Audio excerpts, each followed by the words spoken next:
Are you excited to travel the province of Mindoro? Parinin na at ating lakbayin ang natatanging ganda ng Mindoro. Let us explore the historical sites and landmarks of every municipality. We are from the Minso Tour Travel, but first, I would like to introduce myself and my co-tour guide. I am Jason Umali Balasa. You can call me Kuya Jason, together with Ate Gladys, Ate Haitian, and Ate Joyce. And we are your tour guides for today's travel. By the way, there are things to remember and follow during our tour. Don't forget the word HIS. H for health, because your health is our primary concern. We have our first aid kit here. So if you're not feeling well, don't hesitate to approach us and ask for assistance. I for instruction. I have a flag here for you to easily locate me. I have also whistle here, and if you hear me whistle once like this, you can go and explore the place. And if you hear me whistle twice like this, you need to go back to our bus and prepare yourself for our next destination. As for the word save, save our nature. Keep your trash and leave nothing but footprints. And last is letter T. Take time for your travel and enjoy. Time check. It's already 8 in the morning. We're lucky that we have a good weather today. Prepare yourself for our first destination and don't forget to wear your seatbelt and enjoy. Thank you. Our first destination is Puerto Galera. Welcome to the most beautiful Tamaraw Falls in Oriental Mindoro, located at Barangay Villaflor, Municipality of Puerto Galera.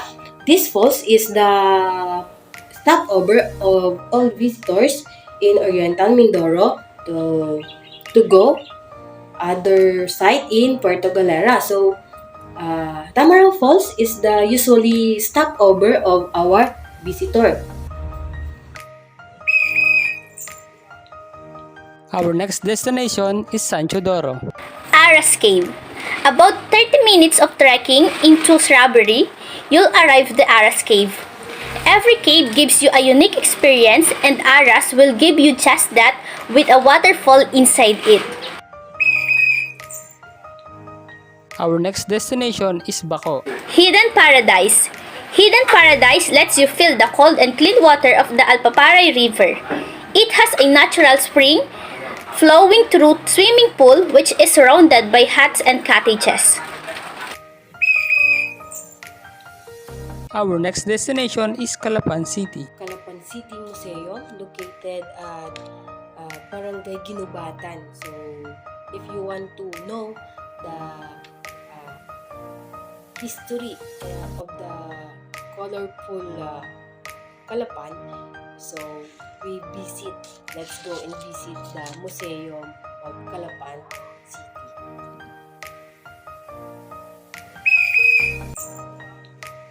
Our next destination is Nauhan. Nauhan Lake is the 5th largest lake in the Philippines and the largest freshwater in Oriental Mindoro, and is declared as a wetland of international importance by the Ramsar Convention. It is bordered by the municipalities of Nauhan, Victoria, Socorro, and Puala. Our next destination is Victoria. Let's go to the relaxing and cold water in Batuque River, located Villa Cerveza, Victoria. So, this river is very perfect summer destination to relax and see the peaceful place in the municipality of Victoria. Our next destination is Socorro. Casa del Rio. On the other side of the Fortuna Hanging Bridge is Casa del Rio, with floating cottages and huts on the river banks, which is perfect for recreational activities with friends and family. Our next destination is Pola. So, let's go to the municipality of Pola to see the amazing and gorgeous beach in Pola, the Bihia Beach. So, Bihia Beach is comparable beaches in our country.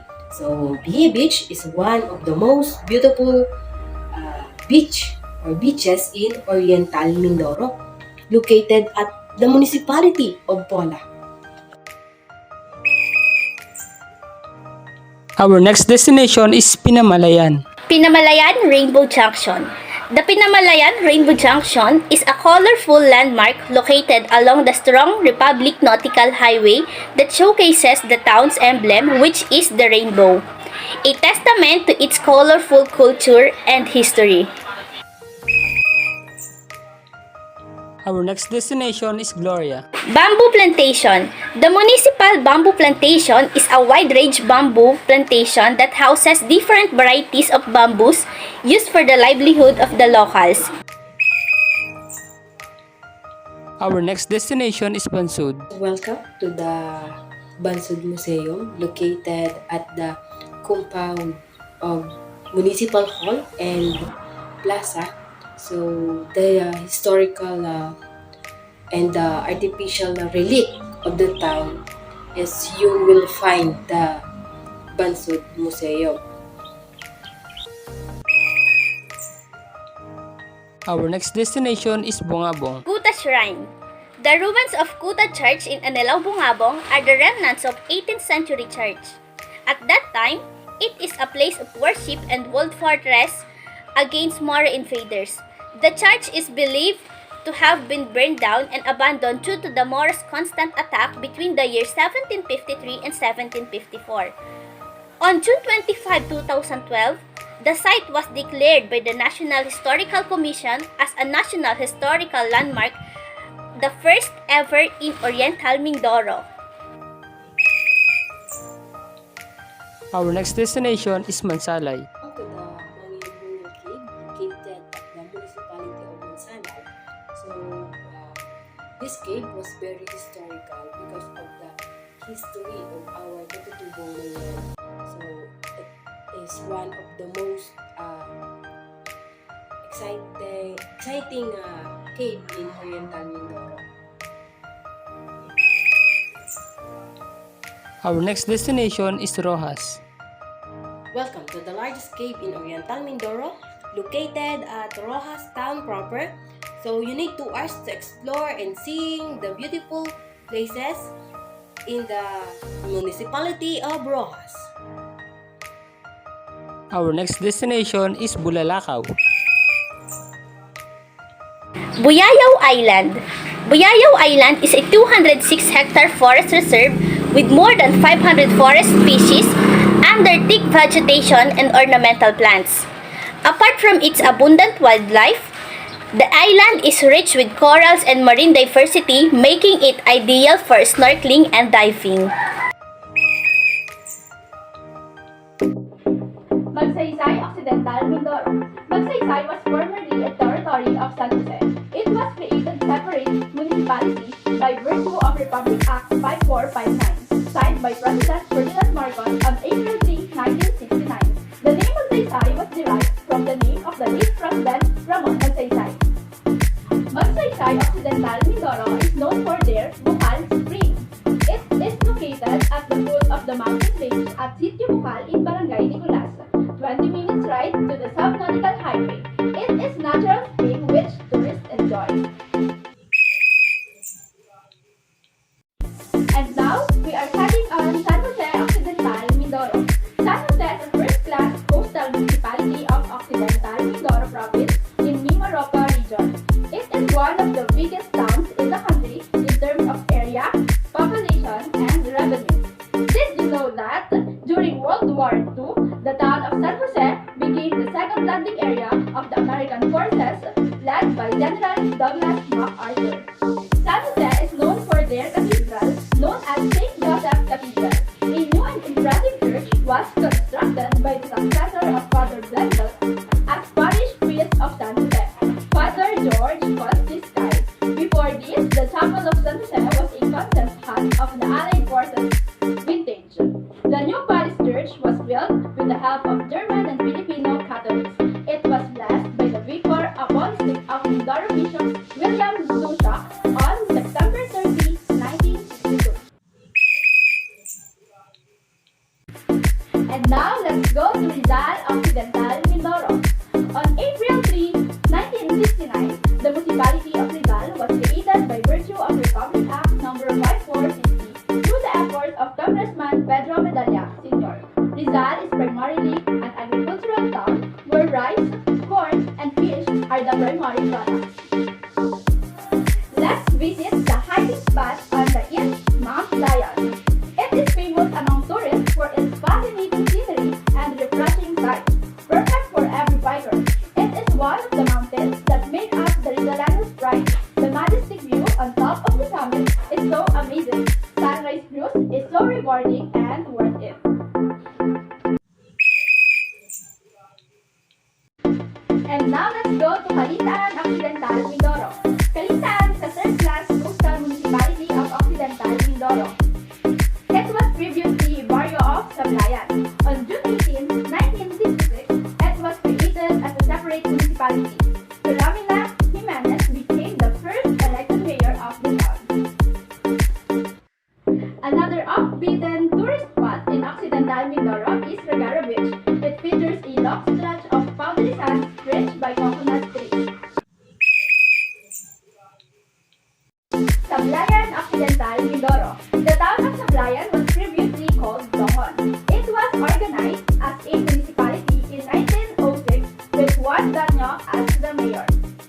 One of the pride of Sablayan Occidental, Mindoro is the Mount Igliit Bacot National Park, home to the critically endangered tamaraws or water buffalo. Park is one of the protected tourist spots in Occidental Mindoro. It's your ultimate getaway if you're seeking adventure. Climbing to the summit of this park will lead you into the richness of the island. Its flora and fauna are unrivaled, and many species are only found here. That includes the tamaraw, an iconic species for conservation in the Philippines. Another historical site of Sablayan is the Lumang Simbahan. The Lumang Simbahan is one of the oldest churches in the country, dating back to the Spanish times. One could just wonder how the church remained intact even though it was built with lime. According to some locals, the church had underground tunnels before it was renovated. They say that the Japanese soldiers used this as an escape route in World War II. Another pride of Sablayan is the Apo Reef National Park, dubbed as the diving mecca of the Philippines. This 34-kilometer reef has a narrow channel dividing the reef into two lagoon systems. Beneath the clear water of these lagoons, divers can explore the fine white sand bottom with its colorful array of approximately 400 to 500 coral species. Almost 500 marine species, including a variety of sharks, stingrays, and manta rays, can also be spotted around the area.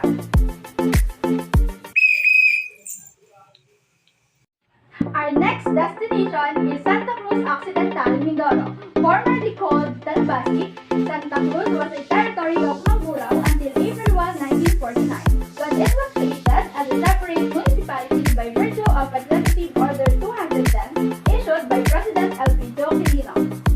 And now let us go to the one of the pride of Santa Cruz Occidental, Mindoro, the Menjola Falls. It is located at the Menjola Street, Barangay Pinagdurilan, Santa Cruz Occidental, Mindoro. Many tourists go to this place to see the hidden beauty of the Menjola Falls. And I am your tour guide for our next destination. And our next destination is Mamburao. Mamburao was originally settled by the Moro people and was one of their strongholds in the island of Mindoro. The settlement was the first one in Mindoro to be plundered by the Spaniards. Hearing that it's a rich town, the Spanish and their Pintado allies attacked and captured the population. The wealthy among their captives was then allowed to ransom themselves free. Mamburao is known for their beach, which is the Mamburao Beach. It is one of the most visited tourist spots in Occidental Mindoro. It is famous for its very long stretch of fine sand beach, blue waters, and arrays of palm trees on the coast. There are plenty of beach resorts in Mamburao Beach, which offers great accommodation and facilities. It's a great destination for a group of friends where you can enjoy swimming, diving, and playing volleyballs in the beach. And our next destination is Abra de Ilog. Abra de Ilog was formerly a small settlement founded by Spanish religious missionaries. built sometime in the early part of the 17th century. According to folk history, his former name was Abre de Ilog. The name was derived from the Spanish verb abrir, or to open, and the Tagalog noun ilog, or river. Later on, the name evolved into its present name Abra de Ilog, a Chabacano-like terminology which can be loosely translated as Bukana ng Ilog or opening of the river. This can be attributed to the numerous rivers and creeks that traverses strategic areas of the municipality. Abra de Ilog is known for their Agbalala Falls. Agbalala Falls plunges 115 feet, its water coming from a twin waterfall set deep in the rainforest. The waterfall drops to a pool with a depth of about 15 feet. To get there, tourists may choose between two trails. One option is to walk along the pebbled Kasay Beach, while the other is through an easy 15-minute trek by the mountainside. Both trails meet at the entry point of the falls, where tourists are asked for donations. From there, the waterfall is a mere 3-minute walk. The boulders toward the end are slippery, so remember to be extra cautious. Our next destination is Paluan. The poblacion of Paluan is known as Lipa, so called because of the abundance of lipa along the river banks. The village was made municipalities during the early part of the American regime. The name was then changed to Paluan in the resolution of the municipal council of the town in coincidence with the legend that the Moro pirated were all whipped Palu by the barangay chief. And Paluan is popular in Mount Calavite. It is perched at the northwestern edge of Occidental Mindoro, overlooking South China Sea. It is known as one of the remaining areas where Tamarao, Bubalus mindorensis, could be found in the wild, the other being Mount Iglit-Bako. This mountain is a heaven of biodiversity, one of the few places in the Philippines where hikers have a good chance of seeing animals such as wild boar, deer, and yes, even the Tamarao, roaming on its grassy slopes. The name Calavite is said to mean giant clam, and this is derived from an old Mangyan tale that tells of ships being seen at the mouth of Calavite. And now we're heading to Looc Occidental Mindoro. Looc was established as a municipality in 1913. It is primarily an agricultural town where rice and fish are their main products. One of the pride of Looc Occidental Mindoro is the Consulate Beach. Consulate Beach is an accommodation in Mimaropa. It is situated nearby to Antonio Cove and close to Antonio Point.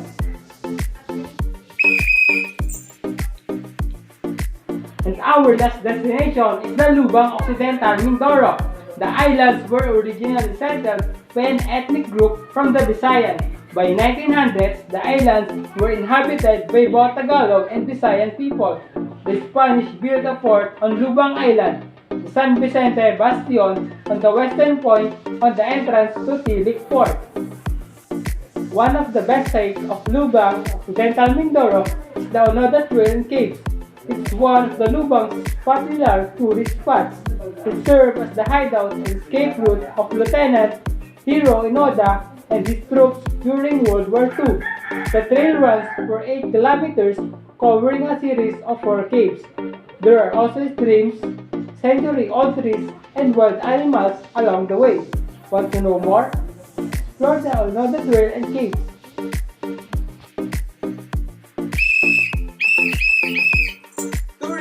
Time to go back in our bus. So in behalf of Miso Tour Travel, we are very thankful in using us as part of your unforgettable tour in the province of Mindoro. We hope you enjoy our tour. Thank you, tourists!